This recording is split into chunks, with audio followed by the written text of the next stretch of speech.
Assalamualaikum warahmatullahi wabarakatuh.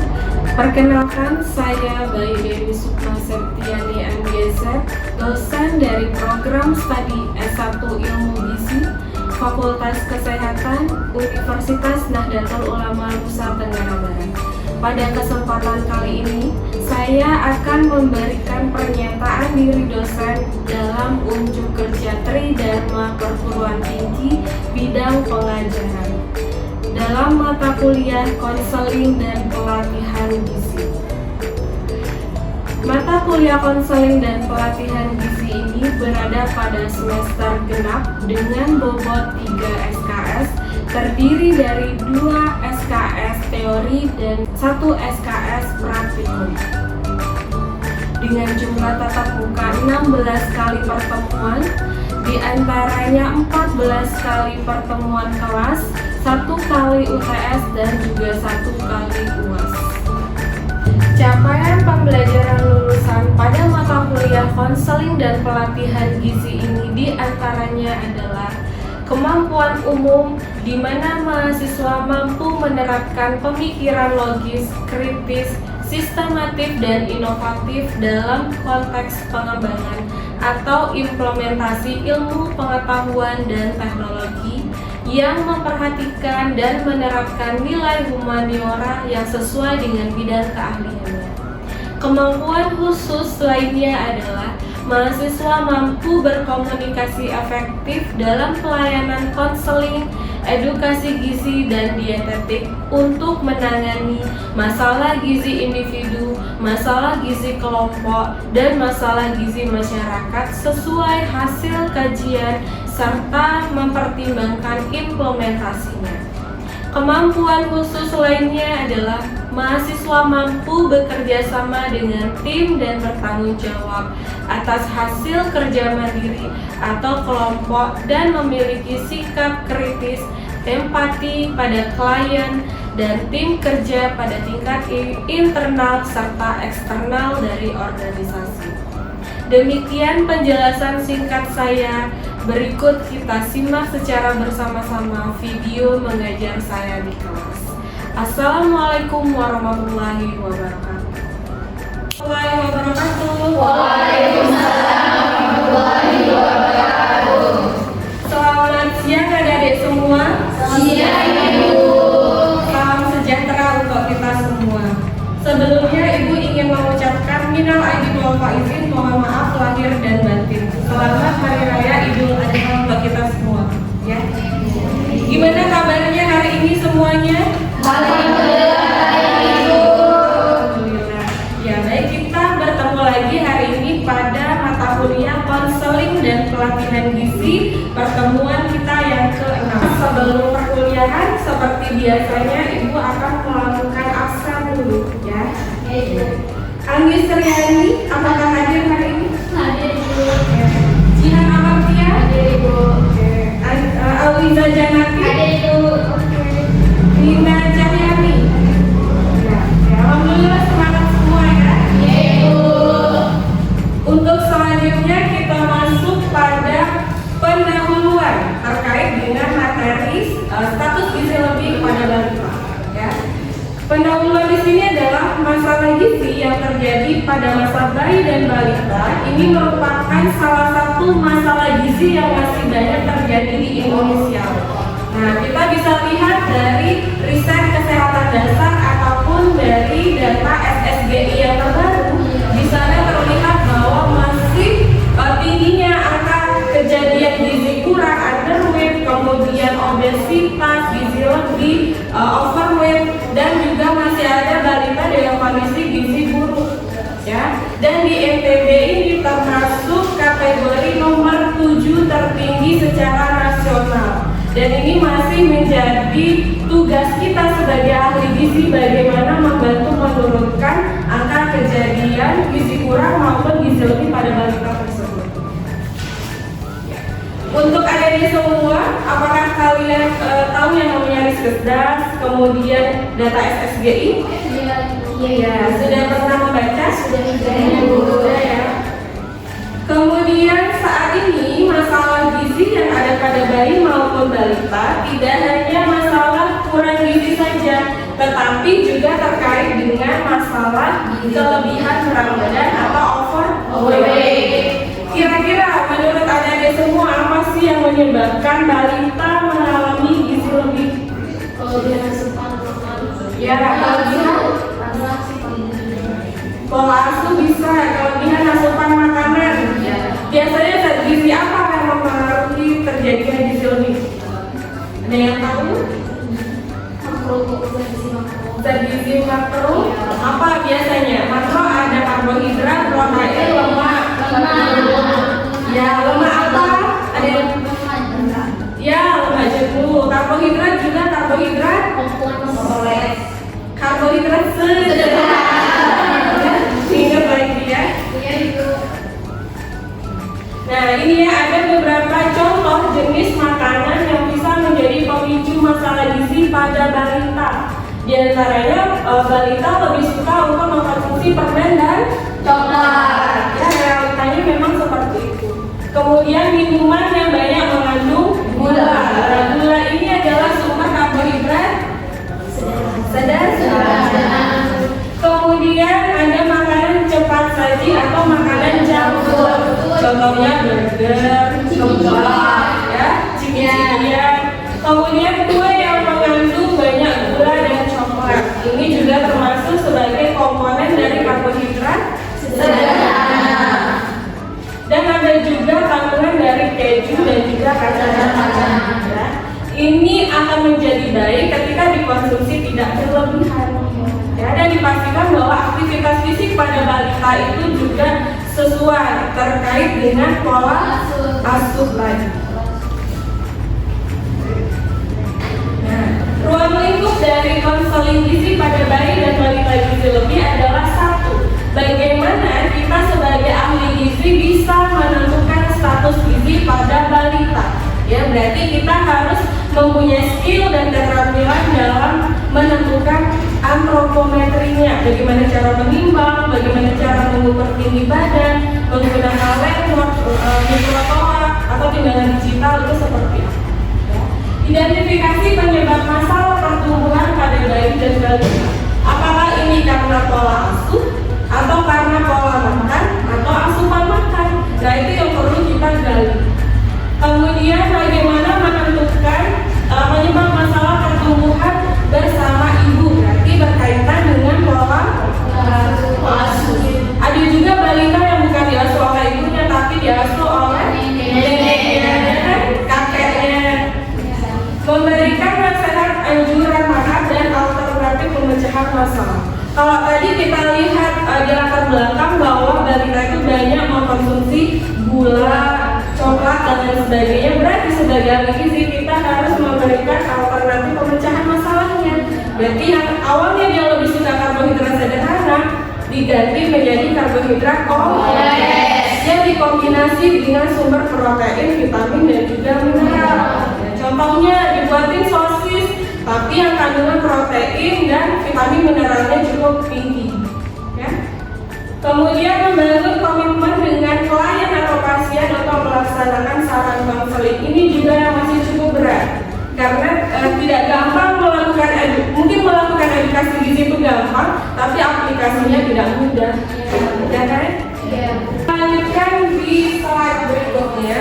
Karena ini pembahasannya terkait dengan status gizi pada balita, maka ada kaitannya dengan buku antropometri.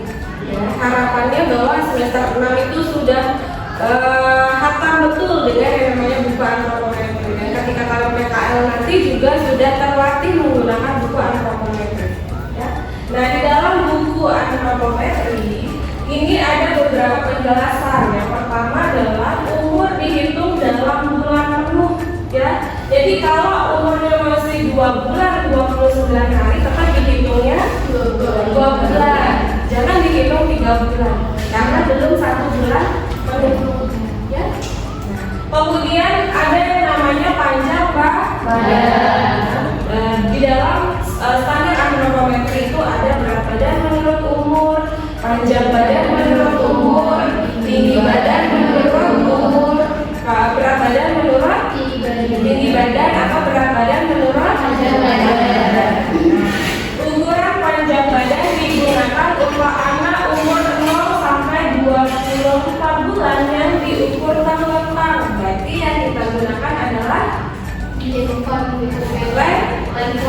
Ya, landlord yang dipakai ya. Bukan dipaksa anaknya untuk berdiri. Kalau anaknya diukur dengan berdiri, maka harus dikoreksi 0,7. Jadi ditambahkan 0,7 cm. Ini juga udah dijelaskan di pertemuan sebelumnya ya. Untuk ukuran tinggi badan ini digunakan untuk anak di atas 24 bulan. Berarti anak di atas usia berapa tahun? 2 tahun ya. Bila anak umur di atas 24 bulan diukur menggunakan landlord, diminta untuk tiduran, itu dikurangi 0,7 ya. Diingat ya. Kemudian ada istilah gizi kurang dan juga gizi buruk di sini ya. Kalau gizi kurang dan gizi buruk itu adalah satu gizi yang didasarkan dari berat badan menurut umur ya. Jadi nanti ketika di lapangan misalnya melihat ada anak-anak dalam kondisi gizi kurang dan gizi buruk, berarti yang diukur adalah berat badan menurut umurnya ya. Ini kalau gizi kurang nama lainnya adalah underweight. Begitu juga dengan gizi buruk namanya adalah underweight. Sampai di sini paham? Ya, ingat ya, ada yang dikurangi 0,7 dan ada yang ditambahkan 0,7. Nah, kita masuk pada bagian kategori dan ambang batas status gizi pada anak. Sudah punya bukunya belum? Sudah ya. Sudah tahu indeks masa tubuhnya? Ini di sini ada IMT, kemudian ada BB per U, BB per U dan juga BB per BB. Berat badan menurut umur kategorinya adalah gizi buruk, gizi kurang, gizi lebih ya. Kalau anak itu dengan kondisi pendek, berarti yang diukur adalah tinggi badan menurut umurnya ya. Ingat tadi kalau dia usianya 24 bulan ke bawah, berarti diukur menggunakan apa? Ditambahkan apa dikurangi 0,7?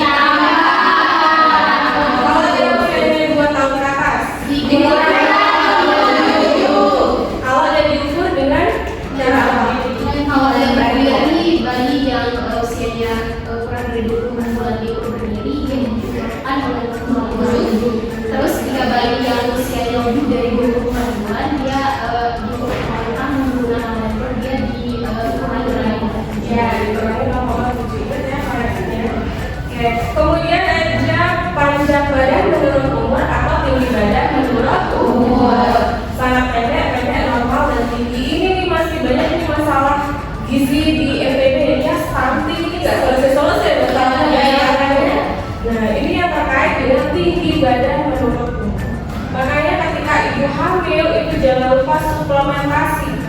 Asal folat, vitamin D, vitamin A itu harus rutin dikonsumsi, termasuk dengan zat besi itu jangan sampai dilupakan. Jadi ketika bayi lahir itu ibunya udah nggak terlalu berat untuk memberikan asupan.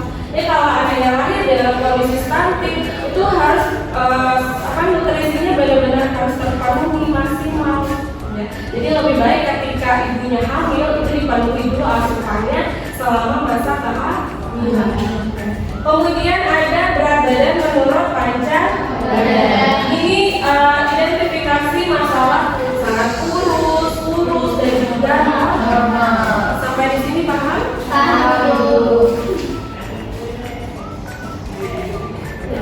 Ya, oke, di sini ada contohnya sedikit ya. Praktek menggunakan buku antropometri. Ini berdasarkan berat badan menurut umur. Ini ada 0 sampai 60 bulan, berarti sampai usia 5 tahun. Ya.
boleh.